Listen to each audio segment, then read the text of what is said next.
by the end of this film, I was left wondering if this film was either a commercial for steroid use or a PSA against steroid use. And the best conclusion I can come to is the answer is yes. Also, on that note, don't do drugs, kids.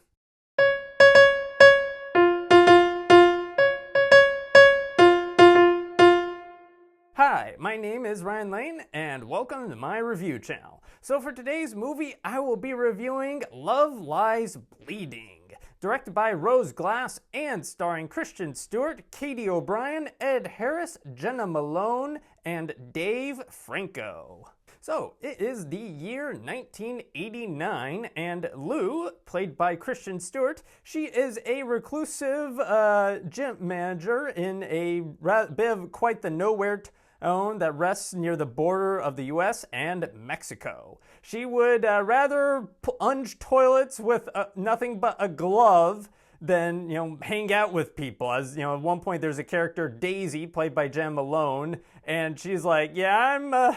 I'm going to have to take a rain check. I got toilets to plunge with my bare hand covered by just a rubber glove.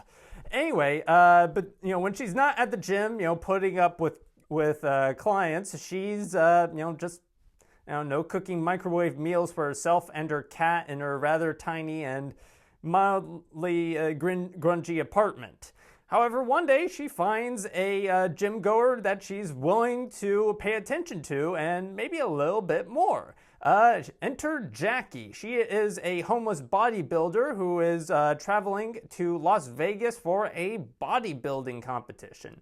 The two strike up a romance between each other, and while Lou runs the gym and has a romance with Jackie, Jackie becomes involved at a gun range run by Lou's criminally and psychopathic father, Lou Sr., played by Ed Harris. What follows is a series of trippy, roid-induced visuals and Shakespeareanly tragic misunderstandings.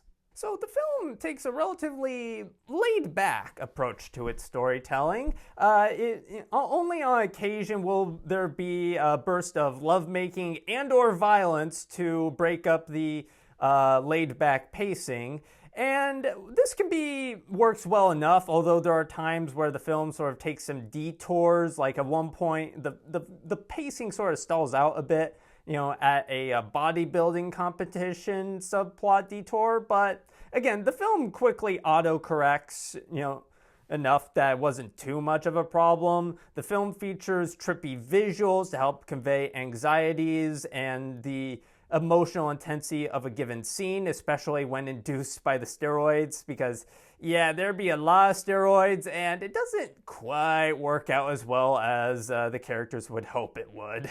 So the cast members all do a solid job with their performances. Kristen Stewart, she's compelling to watch as a reclusive gym manager whose uncaring demeanor hides a dark past. And Jackie is fun to watch as a bodybuilder who uses muscles and guns to subsume her anxieties, with a heavy emphasis on the former. She uses her muscles to solve a lot of problems. Not in quite the right ways, of course, but, if you got them, use them. I mean, I certainly don't. The two actresses, they have great chemistry together, and watching the highs and lows of their relationships proves to be consistently engaging.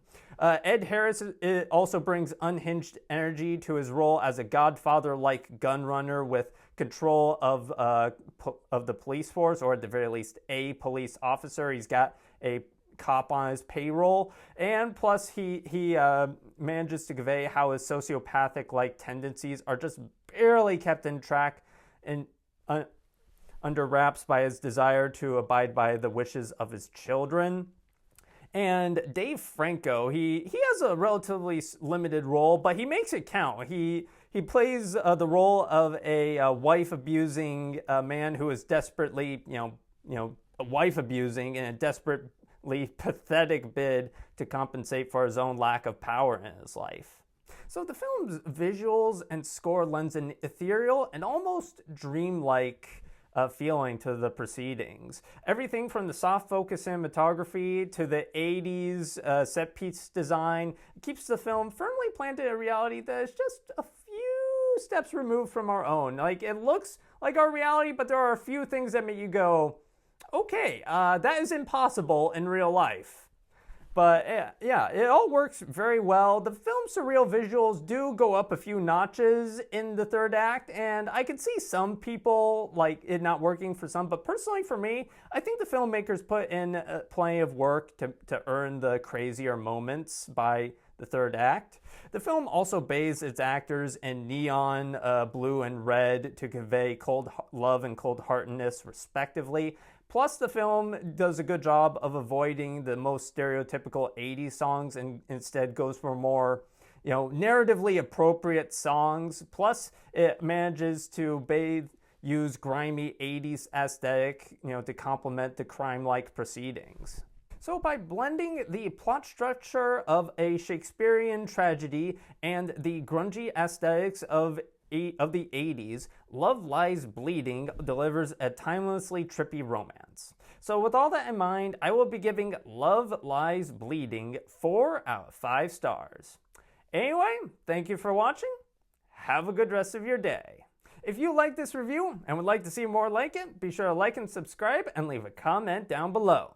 And for today's comment section prompt of the day, what is your favorite Kristen Stewart performance and why?